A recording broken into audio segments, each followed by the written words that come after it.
couldn't manage it properly, দেখা যাচ্ছে. I thought it would work, but it didn't.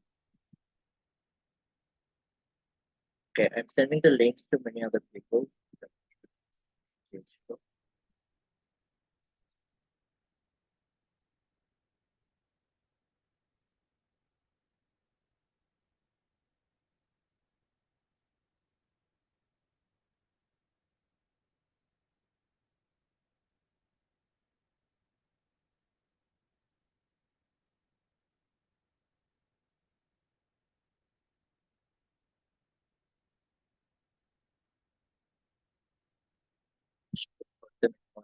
Platform.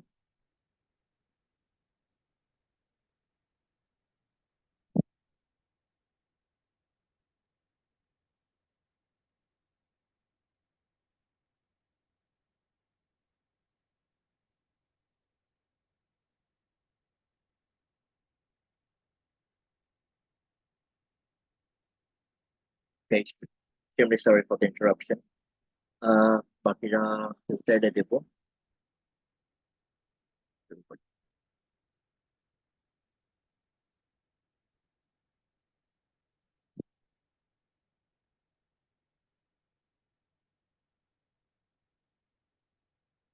তো আমরা যেখানে ছিলাম,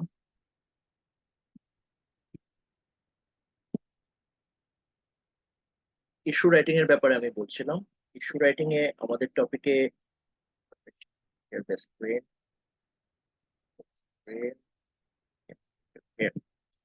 তো এই 300 ওয়ার্ডস যেটা আমি বলছিলাম যে মোস্ট কেসেস দেখা যায় যে আমাদের রাইটিং স্কিলটা তুলনামূলকভাবে দুর্বল থাকার কারণে আমরা আসলে 300 ওয়ার্ডসে বা 5টা সেন্টেন্সে একটা আমি যেটা বোঝাতে চাচ্ছি সেই বোঝানোটা সঠিকভাবে হয়ে ওঠে না.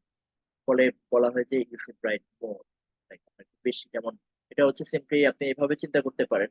আহ, যখন আমাদের প্রিপারেশন একটু দুর্বল থাকে পরীক্ষায় তখন আমরা লিখি বেশি, তখন বেশি নিতে হয়. এইভাবে আমরা চিন্তা করতে পারি. থিওরিতেও সেরকম একটা ব্যাপার যে বুঝাতে আমাদের সময় হয়তো বেশি লাগে. তো আহ, এই ব্যাপারটা এখানে আছে. তো এই জন্য বলা হয় যে 300 না, আপনি আরো বেশি ওয়ার্ড লেখার চেষ্টা করেন. ঠিক আছে, উত্তরটা কি পেয়েছেন? জি ভাইয়া, থ্যাংক ইউ। আর একটা ছোট প্রশ্ন, সেটা হচ্ছে যে টাইমিং কি কোনো ফিক্স থাকে রাইটিংটার জন্য, যে এত মিনিট লিখতে হবে বা? অবশ্যই 30 মিনিটস. অবশ্যই, অবশ্যই 30 minutes, not more than that. তো 30 মিনিটসে আমরা সাধারণত প্ল্যান করি. প্ল্যান ফর রাইটিং যদি আমি বলি, প্ল্যান ফর এডাব্লিউএ চিন্তা করেন, তাহলে ব্যাপারটা এভাবে আসবে. আপনাকে 5 মিনিটস পর আপনি চিন্তা করতে পারেন, 5 to 10 মিনিটস, 8 মিনিটস আমি দিই যে আপনি এটা চিন্তা করবেন যে আপনার কি কি লিখতে হবে, কি কি স্ট্রাকচার কি লিখতে হবে সেটা আপনি চিন্তা করবেন. দেন আপনি অ্যাকচুয়ালি লিখবেন, যে আপনি 20 মিনিটস এর মতো অ্যাকচুয়ালি লিখবেন. বাকি যে সময়টা আছে 4 মিনিটস এর মতো, 45 মিনিটস আপনি রিভিশন করবেন. রিভিশনটা ইম্পর্টেন্ট, কারণ টাইপ করে লেখার সময় হয়তো দেখা যায় যে কোন একটা শব্দ, ভার্বের একটা মিস্টেক আছে, কোন একটা সেন্টেন্স হয়তো একটু সঠিক হয়নি, গ্রামাটিক্যালি একটু ইনকারেক্ট হয়েছে. যেমন আমরা ইফ দিয়ে যে সেন্টেন্স গুলো লিখে দেখা যায় আমাদের বড় ভাষাতে মাঝখানে দেন ব্যবহার করা, ইফ দিয়ে শুরু করে মাঝে দেন দিই, যেটা গ্রামাটিক্যালি আসলে শুদ্ধ নয়. তো এই ধরনের ভুলগুলো আমরা চাইলেই কারেক্ট করে নিতে পারি. অনেক ক্ষেত্রে টাইপ করার সময় বা হাতে লেখার সময় আমাদের কি হয় যে একটা শব্দের শেষ বর্ণটা হয়তো দেখা যায় যে আসে না, পড়ে না. তো ওই ওই জিনিসটাও আমরা এড করে নিতে পারি.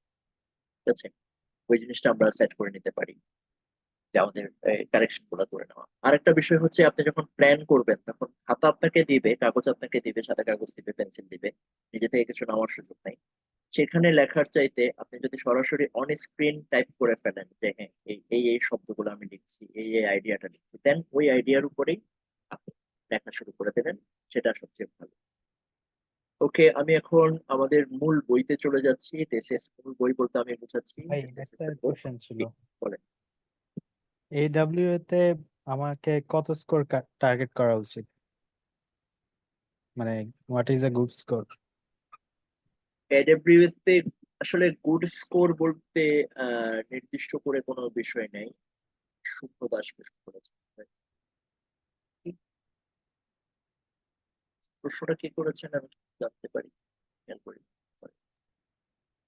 মানে আমি নাও শেয়ার ফান্ডিং করতে পাওয়ার পারি. জন্য আমার আপনার আপনার আমার ব্যাকগ্রাউন্ড কি, বা আপনি কোথায় করতে যেতে চান? জি কি ধরনের টপিক, আপনি কোন টপিকে পড়তে যেতে চান? ডিসিপ্লিন লাইক আমার ইকোনমিক? ব্যাকগ্রাউন্ড জি, আমার ইঞ্জিনিয়ারিং ব্যাকগ্রাউন্ড। ইঞ্জিনিয়ারিং, ওকে। জিজ্ঞেস করলাম কারণ হচ্ছে টপিক অনুযায়ী আপনার এই রিকোয়ারমেন্টটা অনেক বেশি ভ্যারি করে। তা আপনাকে দেখতে হবে আপনার টপিকে, এটার কিন্তু নির্দিষ্ট কোনো আনসার নেই যে আমার জিআরই স্কোর কত লাগবে, কোয়ান্টি স্কোর কত লাগবে, ভার্বাল স্কোর কত লাগবে, কিংবা রাইটিং এ আমার স্কোর কত লাগবে। এটা আপনার কিছুটা বেশিরভাগ ক্ষেত্রে জেনারিক্যালি আপনার ডিপেন্ড করে আপনার ব্যাকগ্রাউন্ডের উপরে বা কোথায় আপনি পড়তে যেতে চান সেটার উপরে, কেউ কোন ধরনের সাবজেক্টে পড়তে যেতে চান। তারপরে হচ্ছে আপনার ইউনিভার্সিটির রিকোয়ারমেন্টের উপরে। এবং এটা ঠিক আপনি ওভাবে ফেলতে পারবেন না যে একটা high rank university high score চাই, low rank university low score চাই। It's not like that. সেটাও সঠিক না।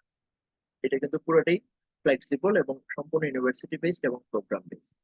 রাফলি বা জেনারেলি আমি যেটা বলবো সেটা হচ্ছে, সাধারণত জাস্ট চিন্তা করেন যে রাইটিং এর মাধ্যমে সে আমার ক্রিয়েটিভিটি, আমার রাইটিং অ্যাপ্রোচটা চেষ্টা করছে বোঝার জন্য। তো এই ধরনের রাইটিং আসলে কোন ক্ষেত্রে বেশি লাগবে? আমার লজিক্যাল সেন্স যেমন চেষ্টা করছে, পাশাপাশি আমার রাইটিং স্কিল চেষ্টা করছে। এগুলো সোশ্যাল সায়েন্স রিলেটেড ডিপার্টমেন্ট গুলোতে বেশি লাগবে। তো সোশ্যাল সায়েন্স রিলেটেড ডিপার্টমেন্ট গুলোতে এই রাইটিং এর ব্যাপারটা, ফোকাসটা বেশি থাকবে। ইভেন আমি যদি রিলেট করে কিভাবে বলি যে ভার্বালের স্কোপটা সোশ্যাল সায়েন্স বা আর্টস এর যে ডিপার্টমেন্ট গুলো আছে সেই জায়গাগুলোতে এই জায়গার এই ভার্বালের স্কোরের রিকোয়ারমেন্টটা বেশি থাকে। অন দি আদার হ্যান্ড যেগুলো ম্যাথস রিলেটেড, যেগুলো আপনার science related, engineering related, even ইকোনমিক্সটা মাঝামাঝি পড়ে, এগুলোতে আপনার ফোকাসটা বেশি থাকে কোয়ান্টের উপরে। দেখবেন বেশিরভাগ ইউনিভার্সিটি, আমি ইকোনমিক্সে যদি যে দেখি যে কোন ইউনিভার্সিটির রিকোয়ারমেন্ট কত, তাহলে আমি বেশিরভাগ ক্ষেত্রে দেখতে পাবো যে ইউনিভার্সিটি আমাকে বলছে 90 পার্সেন্টাইল ইন কোয়ান্ট অথবা 164 ইন কোয়ান্ট। এখন 164 আর 90 পার্সেন্টাইল নাই, এখন 90 পার্সেন্টাইল 168 হয়ে গেছে। Even I missed the 90 percentile landmark. But এইভাবে তারা কোয়ান্টে ফোকাস দিচ্ছে, যেটা আপনার ক্ষেত্রেও বেশিরভাগ ক্ষেত্রে সেটাই হওয়ার কথা যে আপনি রাইটিং আপনার তেমন একটা ফোকাসে আসার কথা না, ভার্বাল তেমন একটা ফোকাসে আসার কথা না। ওভারঅল স্কোর সবসময়ই গুরুত্বপূর্ণ। সেখানে ওভারঅল যদি আপনি ভালো করতে চান সেখানে দুটোই লাগে, ভার্বাল কোয়ান্ট দুটোই লাগবে যদি ওভারঅল ভালো করতে চান। কিন্তু মূল ফোকাসটা আপনার যাবে কোয়ান্টে। যেমন আমার ক্ষেত্রেও হয়, ইকোনমিক্সে মূল ফোকাসটা চলে যায় কোয়ান্টে। কিছু কিছু ইউনিভার্সিটি পেকুলিয়ার আছে, ইকোনমিক্সেই আমি এরকম প্রোগ্রাম দেখেছি যারা ভার্বালে 160 প্লাস চেয়েছে। আর যেখানে বেশিরভাগ ইউনিভার্সিটি ভার্বাল নিয়ে কোনো কথাই বলেনি, ইভেন টোটাল স্কোর নিয়েও কোনো কথা বলেনি, তারা জাস্ট বলেছে যে কোয়ান্টে আপনার 165 বা এরকম লাগবে। তো it varies according to your programme, according to university. একটা দুটো রাইটিং স্কোর সেট করে দেয় বা মিনিমাম স্কোর লাগবে এডব্লিউ এরকম ইউনিভার্সিটি খুবই কম, খুব রেয়ার। হ্যাঁ, আমি বোধহয় বোধহয় একবার দেখেছিলাম। ভেরি রেয়ার যে বলে দিচ্ছে যে রাইটিং এ আমার এরকম স্কোর লাগবে। এটা এটা খুবই রেয়ার। বাট ওভারঅল সবকিছু আছে। তো বাংলাদেশে অথবা আপনি এখানে স্ট্যান্ডার্ড হচ্ছে 3.5 হচ্ছে মোটামুটি এভারেজ, 4 হলে বেটার, 4 হলে একটু ভালো। আবার গ্লোবালি আপনি যদি দেখেন পার্সেন্টাইল দেখেন, স্কোর পার্সেন্টাইল দেখেন, তাহলে দেখবেন যে 4ও অ্যাভারেজ, 4.5 বা 5 হলে ভালো। তো varies. Hope that answers your question. আমরা আমাদের টপিকে ফিরে আসি। টপিকে এই যে বইটা দেখতে পাচ্ছি, আমরা মূলত ইটিএস এর যে বইগুলা সেগুলোকে আমরা বলি অফিসিয়াল বই।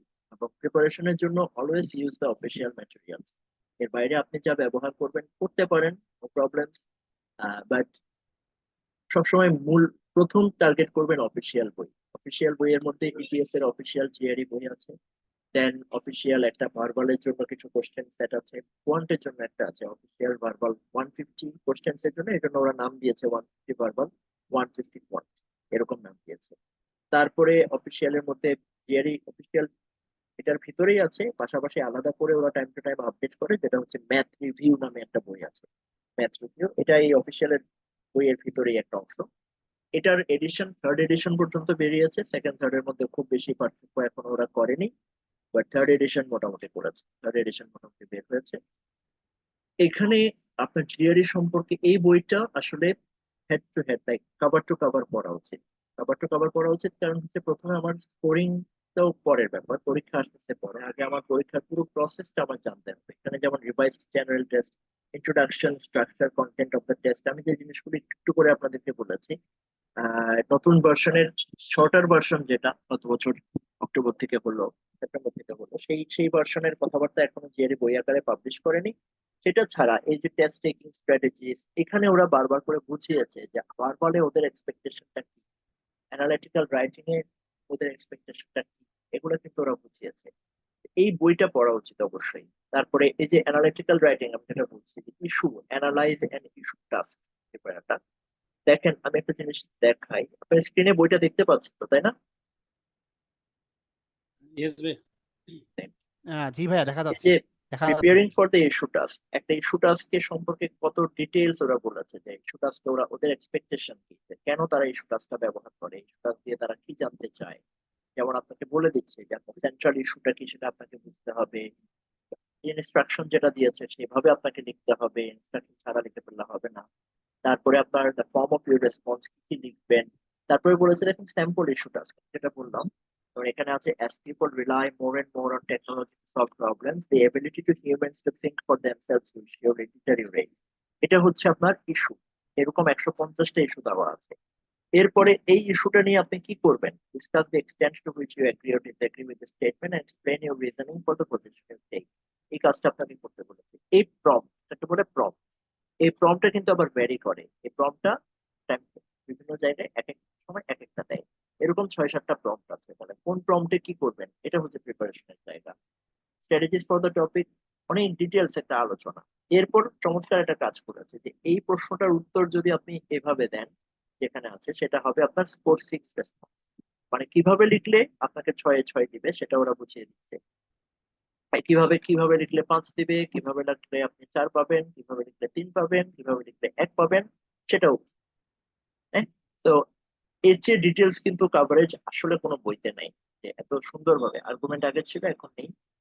তো এত ডিটেলস কাভারেজ, এত সুন্দরভাবে বলে দেওয়া প্রত্যেকটা পার্ট, যেমন স্কোরিং গাইডটাকে অ্যানালাইসিস করা, যে আপনার, আপনি 3 যদি পেয়ে থাকেন তাহলে আপনার প্রবলেমস গুলো কি, আপনার 4 পেতে হলে আপনাকে আসলে লেখার মধ্যে কি করতে হবে, এই সব কিছু।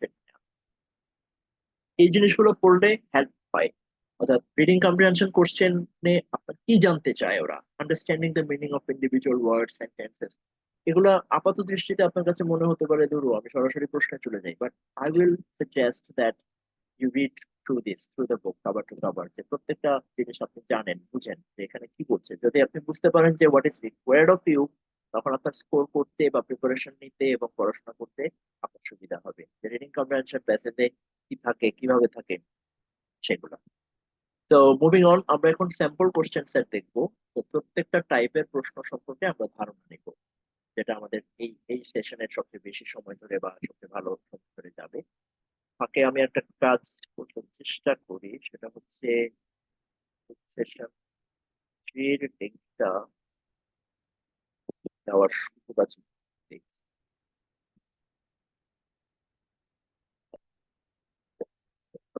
পরে দিবি, কোনো দিচ্ছে না।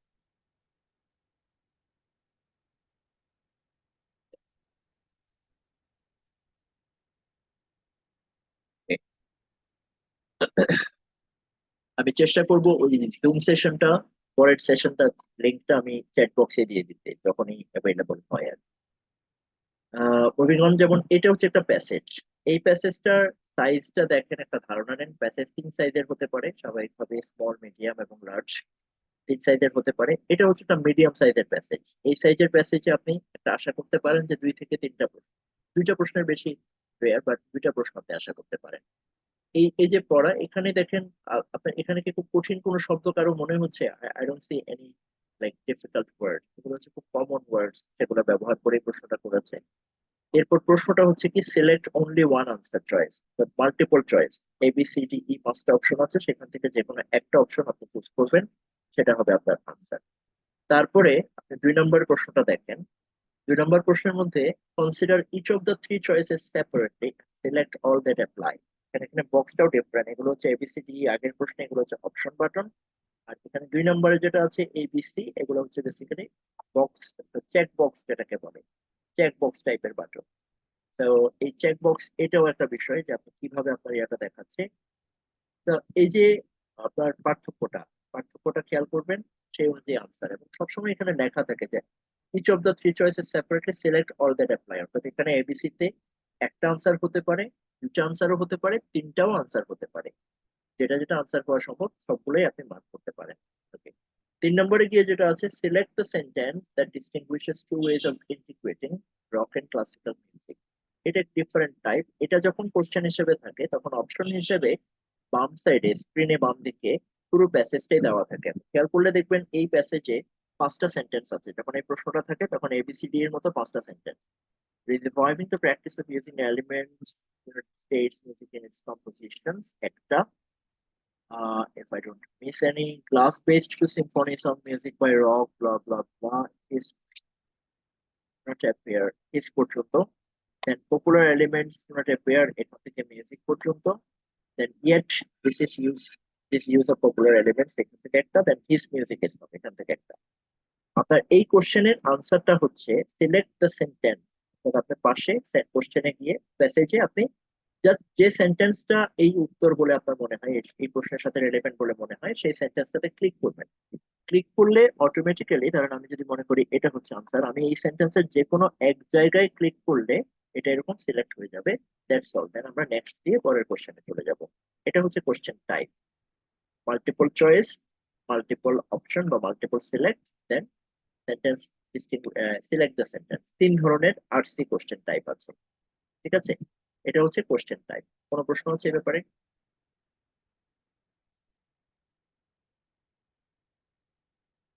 Any question about the question type?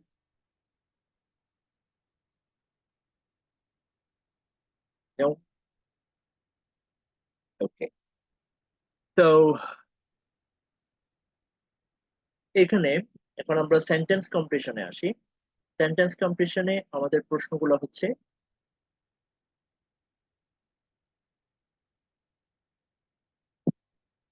ওকে, এখানে এটা হচ্ছে সেন্টেন্স কমপ্লিশন। সবাই দেখতে পাচ্ছেন স্ক্রিনে? দেখা যাচ্ছে, yes. Thank you. তো ডমিনেন্ট ইন্টারেস্ট, এই যে 1 নম্বর প্রশ্নটা, এখানে 5টা অপশন আছে। 5টা অপশন এবং একটা ব্ল্যাঙ্ক। তো single blank question sentence completion বা টেক্সট কমপ্লিশন বলে এটাকে সংক্ষেপে। আপনি সবসময় দেখবেন টিসি, বিভিন্ন ফোরামে, জিআরই ফোরামে যদি কথা হয় দেখবেন টিসি বলছে। TC means text completion. তারপর আমাদের দায়িত্ব হচ্ছে সিম্পল, এই প্রশ্নের যে ব্ল্যাঙ্কটা আছে সেই ব্ল্যাঙ্কে নিচে কোন শব্দটা হবে সেই শব্দটা আমাদের ফিল আপ করতে হবে। তো এই dominant interest often benefit most from blank of governmental interference in business since they are able to take care of themselves if left alone. তো এখানে সবসময় জিআরইতে যেটা করবে যে এমনিতে আপনি যদি র্যান্ডমলি একটা সেন্টেন্স অর্ধেকটা পড়েন তাহলে আপনি দেখবেন যে 5টা প্রশ্ন, 5টা অপশন, 5টাই তো আনসার হতে পারে। But GRE is different from that. GRE আপনার লজিক্যাল থিঙ্কিং বা আপনার রিজনিংটা জানতে চাচ্ছে, not about the vocab only, আপনার রিজনিংটা জানতে চাচ্ছে। সো জিআরইতে সবসময় এই সেন্টেন্সের যে পার্টে খালি আছে তার বিপরীত পার্টে সাধারণত একটা ক্লু থাকবে। যেমন এখানে বলছে ডমিনেন্ট ইন্টারেস্ট নিয়ে কথা বলছি, এখানে বলছে যে আপনার how can I since they are able to take care of themselves if left alone, তাহলে এখানে since they বলতে কাকে বুঝিয়েছে? বুঝিয়েছে ডমিনেন্ট ইন্টারেস্ট কে অথবা বিজনেস ইন্টারেস্ট কে। ইন্টারেস্টটাকে কি বলেছে? আর able to take care of themselves if left alone, অর্থাৎ তারা, তাদেরকে যদি আমি ছেড়ে দেই তাহলে তারা ভালো পারফর্ম করে। তাহলে benefit most from of governmental interference, তাহলে গভর্নমেন্টাল ইন্টারফারেন্স কি থাকা উচিত নাকি উচিত না, সেই জিনিসটা আমরা আগে ডিসাইড করি। আমরা যখন প্র্যাকটিস করি বা আমাদের যখন আনসার করার চেষ্টা করি তখন আমরা যেটা করি যে প্রথমে আমরা অপশনের দিকে তাকাবো না, we make ourselves do that, আমরা অপশনের দিকে তাকাবো না, অপশনস আর লাইক ট্র্যাপ। আমরা প্রথমে কোশ্চেনটা পড়বো, কোশ্চেনটা পড়ে কোশ্চেনের ক্লু আইডেন্টিফাই করবো যে what is the clue here, then আমরা এই ব্ল্যাঙ্কে কি ধরনের আইডিয়া হতে পারে, কি ধরনের সেন্টেন্স হতে পারে সেটা বের করবো। সেটা বের করে দেন আমরা অপশনে যাব যে এই শব্দটার আশেপাশে কোন শব্দটা এখানে আছে। ঠিক আছে, এবং এখানে দেখবেন যে খুব বেশি কঠিন কোনো শব্দ কিন্তু এখানে নাই। ইন্টেন্সিফিকেশন, authorisation, improvisation, prophetic, monotonous, typical খুব একটা না। এটা যদিও ইজি পার্ট, আমি এখন ইজি কোশ্চেনে আছি। এখনকার কোশ্চেন গুলো আরেকটু কঠিন এবং এটা এমনিতেও আগের ইজি পার্ট, বাট এমন কোনো জটিল কিছু। This is the first single blank question, then double blank question. Simply double blank as the name suggests, এখানে আপনার দুইটা ব্ল্যাঙ্ক আছে, একটা দুইটা ব্ল্যাঙ্ক আছে, দুইটা ব্ল্যাঙ্কের জন্য দুইটা অপশন আছে। ব্ল্যাঙ্ক 1 এর জন্য 1 2 3, ব্ল্যাঙ্ক 2 এর জন্য 1 2 3। ABCDEF এবং সিলেক্ট করতে হবে ডিফারেন্টলি, যেটা জোড়ায় জোড়ায় আসছে না। ওয়ান এর জন্য আপনাকে একটা সিলেক্ট করতে হবে, টু এর জন্য একটা সিলেক্ট করতে হবে। আপনি স্কোর পাবেন যদি আপনি দুটেই কারেক্ট করতে পারেন। একটা কারেক্ট হয়েছে আর একটা হয়নি, সেক্ষেত্রে আপনি স্কোর পাবেন। Same strategies, read the sentences, আমরা চেষ্টা করি বের করতে যে এখানে কি হবে, দেন আমরা ওইটা থেকে বের করার চেষ্টা করি যে এখানে সেন্টেন্স শব্দটা কি হবে। শব্দটা বের করার পরে আমরা বের করি যে আমাদের কিভাবে কোন কোন আইডিয়া, কোন শব্দটা এখানে হতে পারে, দেন আমরা ওই শব্দের সাথে মিলিয়ে ব্ল্যাঙ্কের অপশন গুলাতে দেখি। ওকে, থ্রি ব্ল্যাঙ্কের প্রশ্নটা এখানে নাই কেন, আমি একটু থ্রি ব্ল্যাঙ্কের কোশ্চেনটা আগে দেখাই ফেলি আপনাদেরকে। This is three blank question, আর একটু সাইজে বড়, দেখতে অনেকটা প্যাসেজের মতো সাইজে। এটা হচ্ছে থ্রি ব্ল্যাঙ্ক কোশ্চেন। এখানে তিনটা ব্ল্যাঙ্ক আছে এবং তিনটা ব্ল্যাঙ্কের মধ্যে আপনাকে তিনটা অপশন বসাতে হবে। এগেন, আপনি যদি তিনটেই কারেক্ট করতে পারেন তাহলে আনসার পাবেন, আপনি স্কোর পাবেন। যদি তিনটা কারেক্ট না হয় তাহলে স্কোর পাবেন না। কোনো প্রশ্ন আছে এই ব্যাপারে টেক্সট কম্পিটিশনে?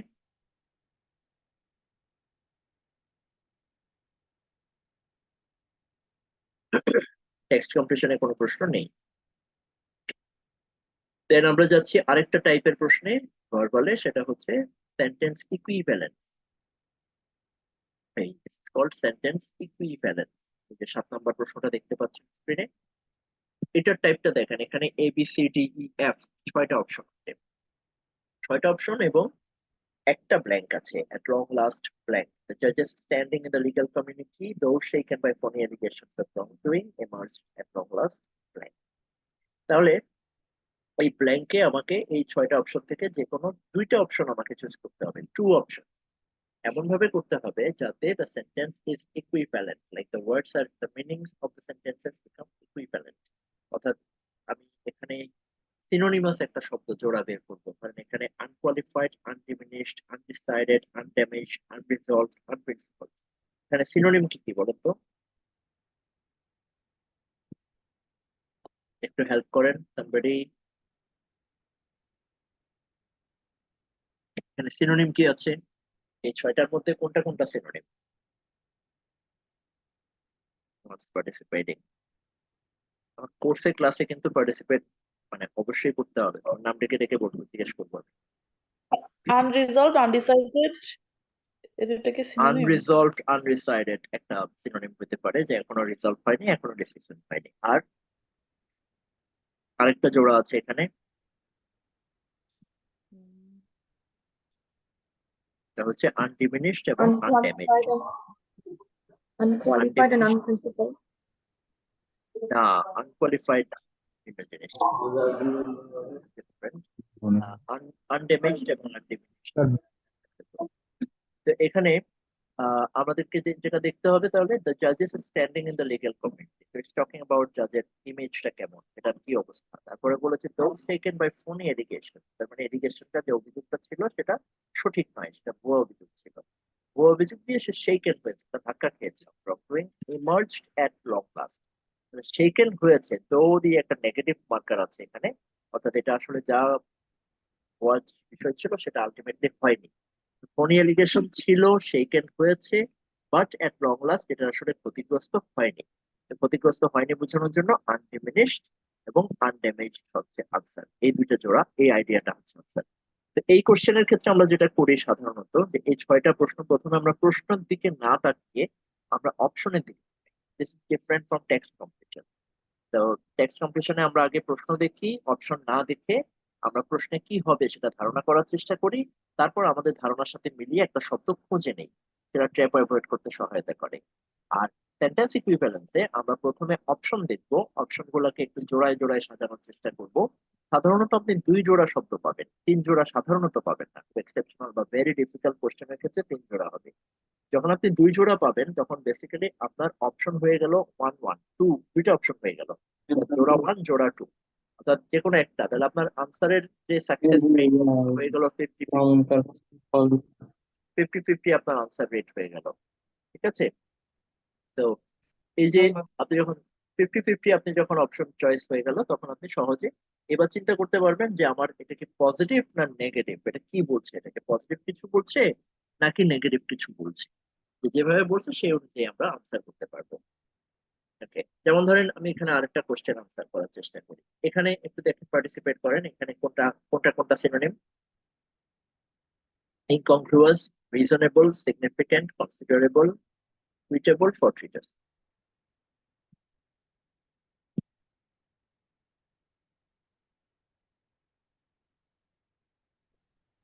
Significant এবং considerable. Sorry, Reasonable and considerable. Reasonable, considerable, Or equitable. Reasonable and significant.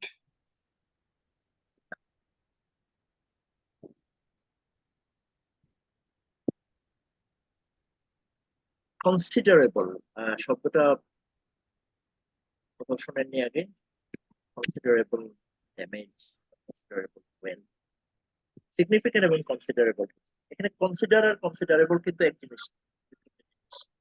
কনসিডারের কারণে আমরা কনসিডারেবল, কনসিডারেবল হচ্ছে বেসিক্যালি সিগনিফিকেন্টের সাথে রিলেটেড। কনসিডারেবল আপনার ইনকংগ্রুয়াস, রিজনেবল, সিগনিফিকেন্ট, কনসিডারেবলটা পেলাম আমরা। ইকুইটেবল, ফরটিউনাস, আর কোনোটা কি আছে সিনোনিম হিসেবে?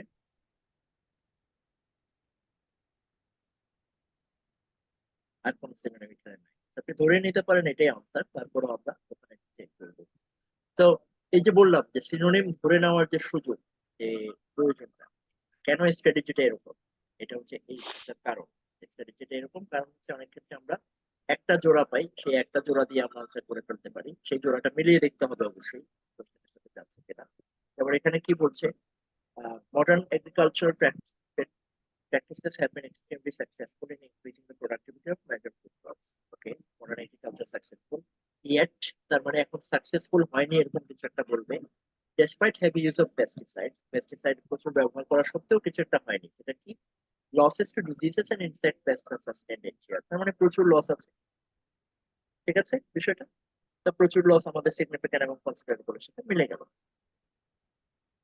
বুঝাতে পারলাম? এই সুযোগে একটা জিনিস দেখিয়ে ফেলি আমি, সেটা হচ্ছে আমরা ওয়ার্ড কিভাবে পড়ি। ওয়ার্ড পড়ার একটা ইজি ওয়ে হচ্ছে যে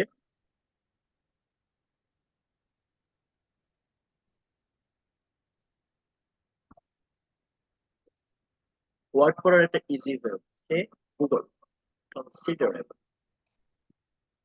জাস্ট লিখলাম, এন্টার দিলাম, কি চলে আসলো? কনসিডারেবল মিনিং আসলো, নোটেবলি large in size, amount in extent. Similar কি কি শব্দ হতে পারে দেখতে পাচ্ছি, সাবস্ট্যান্সিয়াল, অ্যাপ্রিসিয়েবল, সিগনিফিকেন্ট ওয়ার্ডটা আছে এখানে, অ্যাবান্ডেন্ট, নোটিসেবল, এই ওয়ার্ডগুলো আছে। এইভাবে কিন্তু আমাদেরকে শব্দগুলা পড়তে হবে। কনসিডারেবল এর সেকেন্ডারি কোনো মিনিং আছে কিনা, আছে। এবং মেরিট ও ডিস্টিংশন, এটাও কনসিডারেবল হয়।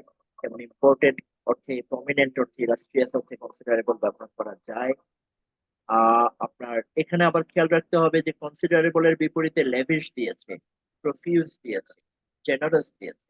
কিন্তু এর মানে এই না যে জেনারাস আর লেভিশ আপনি সিনোনিম হিসেবে ব্যবহার করতে পারবেন। এই জিনিসগুলো খেয়াল করতে হবে। এই রিজনেবল আমরা যেটা চাচ্ছিলাম, কনসিডারেবল, রিজনেবল। তো কোন একটা মিনিং এ কনসিডারেবল, রিজনেবল সেম, আবার অন্য একটা মিনিং এ কনসিডারেবল, লেভিশ সেম। লেভিশের সাথে যে রিজনেবল যাবে, এবারে লেভিশের সাথে নোটিসেবল যাবে, এমন কিন্তু নয়। জিআরইতে যখন আপনারা ওয়ার্ড করবেন, ওয়ার্ড গুলো একটা একটা করে ভালোভাবে করবেন। র্যান্ডম আমি 20টা 30টা ওয়ার্ড মুখস্থ করলাম এভরিডে, আমি সংখ্যা বাড়াচ্ছি, এইভাবে ওয়ার্ড করলে জিআরইটা সঠিকভাবে প্রিপারেশনটা হবে না। ঠিক আছে? Okay, we are running out of time again. উল্টা আসছে সামনে।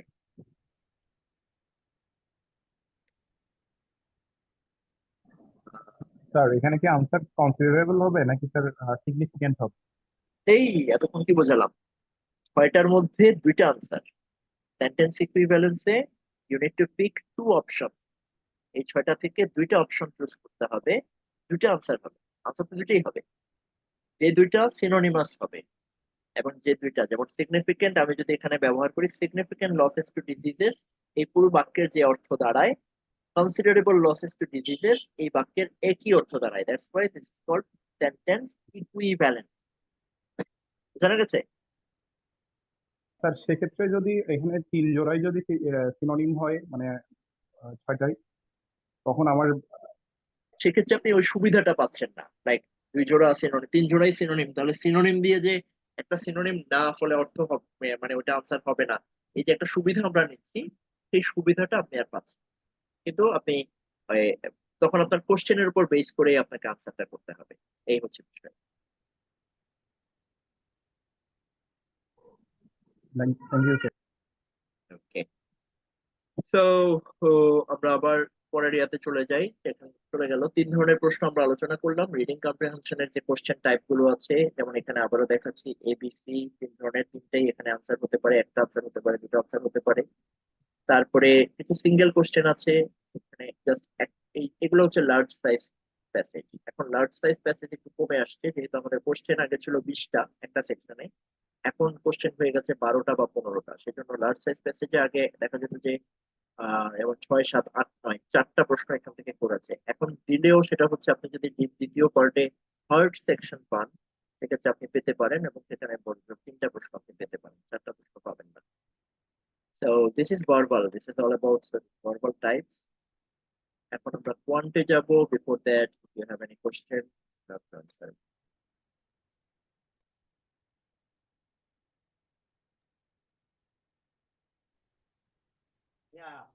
ভাই একটা কথা বলা যাবে? হ্যালো, জি বলেন। হ্যাঁ, আচ্ছা ভাইয়া একটা কোশ্চেন ছিল আর কি, সেটা হচ্ছে যে ভাইয়া ওই যে বিগ বুকে আপনার যে আরসি গুলো আছে, হ্যাঁ, তো ওকে, আরসি গুলার যে আপনার সেন্টেন্সের স্ট্রাকচার যেগুলো আছে, হ্যাঁ, এগুলার আপনার যে হার্ডনেস যেটা আপনার যে বুঝতে যে কমপ্লেক্সিটি যেটা, সেটা কি এখন মানে বর্তমানে যে জিআরই যে কোশ্চেন গুলো হয়, এটা কি ওরকম ধরনের সেন্টেন্স স্ট্রাকচার থাকে?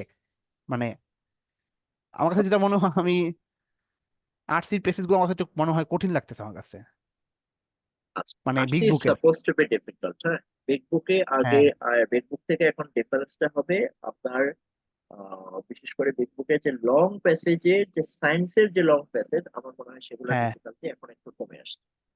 আচ্ছা, তবে ও, এখন হ্যাঁ, যেটা হচ্ছে, ইনফ্যাক্ট আপনার গত কয়েক মাস আগে মাত্র এই ইয়াটা হলো, শর্টার ভার্সনটা হ্যাঁ, আসলো, ফলে শর্টার ভার্সন নিয়ে কেউ এখনো খুব কনফিডেন্টলি কোনো মেসেজ দিতে পারছে না। আইটিএস তো নিজে থেকে কিছু ও, বলে না। আচ্ছা, ফলে জি, সবাই ধারণা করছে, অনেকেই ধারণা করেছে যে লং প্যাসেজ খুব কম আসবে, কিন্তু একেবারে হ্যাঁ, আসবে না এরকম কেউ বলতে পারে না। এবং কেউ কেউ পরীক্ষার্থী যারা, তারা অনেকে দাবি করছে যে না, লং প্যাসেজ আমরা পেয়েছি। ও, আচ্ছা আচ্ছা এক্ষেত্রে ভাইয়া, আপনি এটার তো আর জন্যই মানে দাবি করার আর সুযোগ পাচ্ছেন না। সুযোগ না, তাহলে ভাই ওটা করতেই হবে, বিগ বুকটা দেখা মানে হ্যাঁ, মানে বিগ বুকে এমন প্যাসেজ গুলো আমার মনে হয় ভাই এমন হয় মানে খুব মানে ডিপ্রেশন এখন চলে আসে যে আমি মনে হয় বুঝছি, ডিপ্রেস আমি হওয়ার পরের কিছু প্যাসেজ নাই, গুলো। ডিপ্রেস হওয়ার কিছু হ্যাঁ, নাই। আমাদের অফিসিয়াল রিসোর্সেসে এখন প্যাসেজ আসলে কোনো অন্য কোনো গাইড থেকে আপনি করতে পারবেন না। তো আপনার হাতে হ্যাঁ, আছে অফিসিয়াল হ্যাঁ, জিআরই, তারপরে আছে আপনার 150 ভার্বালের কিছু প্রশ্ন, অল্প কিছু প্রশ্ন। হ্যাঁ, তারপরে আপনি হ্যাঁ, চলে যেতে পারেন কেএমএফ এ, কেএমএফ এর প্রশ্নগুলো আপনি করতে পারেন। এখন জি, কেএমএফ অথবা বিটবুক, বা দুইটা হ্যাঁ, মিলিয়ে এগুলো হচ্ছে অফিসিয়াল হ্যাঁ, কোশ্চেন। কেএমএফ থেকে করলেই চলে। আপনি নতুন কোশ্চেন যদি দেখতে চান, কেএমএফ থেকে করবেন। কেএমএফ এর কোশ্চেনটা নিয়ে আচ্ছা, আপনি যদি ইন্টারনেটে সার্চ দেন, আপনি আনসার পেয়ে হ্যাঁ, যাবেন। আচ্ছা আচ্ছা ভাইয়া, জি। এটা সম্ভব। তাহলে ভাইয়া আমি আমি জাস্ট একটা ভাইয়া আর একটু কথা বলি, জাস্ট তোমার সেটা হচ্ছে কি ভাইয়া, ধরেন কারোর হচ্ছে ইংরেজি লেভেল খুবই খারাপ, ধরেন আছে ধরে সে শুধু আইএলটিএস এর আপনার প্যাসেজ প্যাসেজ 3টা পড়তে পারে মোটামুটি, হ্যাঁ, Okay? তো এখন এখন হচ্ছে যে তার ইংরেজি লেভেলটা তার ঠিক করতে হবে, হ্যাঁ, মানে খুবই আচ্ছা, খারাপ অবস্থা, চিন্তা করে দেখেন। তো এখন হচ্ছে সে করছে কি জিআরইর বিগ বুক, তারপরে হচ্ছে আপনার কেএমএফ এর ম্যাটেরিয়াল আর বিগ বুক, হ্যাঁ, আর হচ্ছে জিআরই যে অফিসিয়াল গাইডের যে আপনার যে প্যাসেজ গুলো আছে, প্রত্যেকটা প্যাসেজ হচ্ছে মানে লাইন বাই লাইন স্ট্রাকচার বুঝে বুঝে মানে সুন্দর করে বুঝছে, হ্যাঁ, মানে এটা okay. এনাফ না ভাইয়া? আপনার কাছে কি মনে হয়? ওই আপনি যেভাবে বলেছেন সেভাবে যদি আসলে করে, তাহলে হয়তো লাইন বাই লাইন স্ট্রাকচার হ্যাঁ, বুঝে বুঝে, মানে লাইন বাই লাইন হ্যাঁ, বোঝাটা গুরুত্বপূর্ণ না, হ্যাঁ, হ্যাঁ, স্ট্রাকচার বোঝা। স্ট্রাকচার বুঝে বুঝে মানে স্টাইলটা বুঝে বুঝে আর কি ভাই, স্টাইলটা আমি এই মানে যেটা স্টাইল বলতে চাচ্ছি বলতে, স্টাইল। আচ্ছা, হ্যাঁ, যেমন হচ্ছে আহ, ভাই আমি একটা কথা বলি, একটা উদাহরণ দিই, সেটা হচ্ছে ভাইয়া একটা লং সেন্টেন্স, এই লং সেন্টেন্সের ভিতরে বিভিন্ন ধরনের ফ্রেজ আছে, বিভিন্ন আইডিয়া, এটা মানে মানে বিভিন্ন আইডিয়াকে একটা সেন্টেন্সের মাধ্যমে প্রকাশ করাটা আর কি, কমা দিয়ে, তারপরে হচ্ছে আপনার বিভিন্ন লিঙ্কার ইউজ করে, কমা দিয়ে, তারপরে হচ্ছে আপনার পাংচুয়েশন ইউজ করে একটা কমপ্লেক্স সেন্টেন্স গুলো তৈরি করা, মানে মানে ইন জেনারেল ভাই আপনার এই জিআরই বিগ বুকে যে লং প্যাসেজ গুলো আছে, আপনার হার্ড প্যাসেজ যেগুলা সায়েন্সের উপর, সায়েন্সের okay. টপিকস নিয়ে যেগুলো লেখা, এইগুলোর কথা আমি বলতেছি মানে ইন জেনারেল। আমি ভাইয়া আমি কিভাবে একটা মানে শেয়ার দিব জানি না, আমার কাছে একটা কয়েকটা স্ক্রিনশট ছিল, আমি এটা এখানে কি চেক বক্সে দিব? আমাকে চ্যাট বক্সে দিতে পারেন, আমি দেখি। আচ্ছা আমি তাহলে দিচ্ছি তাহলে ভাইয়া। ঠিক আছে ভাই, আমি শুধু দিচ্ছি, থাকলে আমি আমি এখনই দিচ্ছি। হ্যাঁ আমি এটা দিয়ে দিচ্ছি। তাহলে ওইটা সুন্দর করে এরকম আমি টাইপের অ্যাড্রেস কথা বলছি। হ্যাঁ আমি দিচ্ছি একটু ভাইয়া, একটু wait, দিচ্ছি।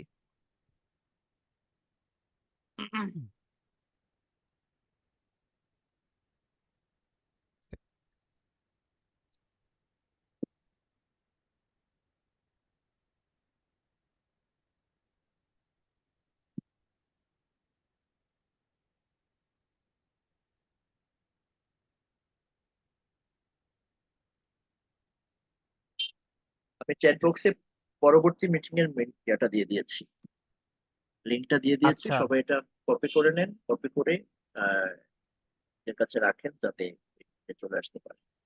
হ্যাঁ হ্যাঁ ভাইয়া, কপি করেছি। এটা হচ্ছে 4 নম্বর পেজে, 4 নম্বরে। হ্যাঁ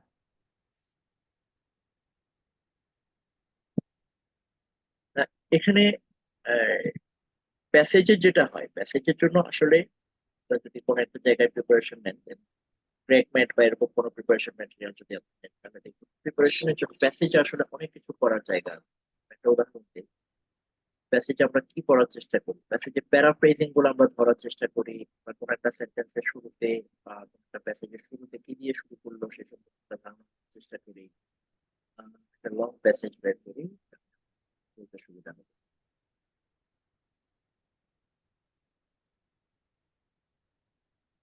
This is a medium size passage. এখানে স্ক্রিন দেখতে পাচ্ছেন প্যাসেজটা,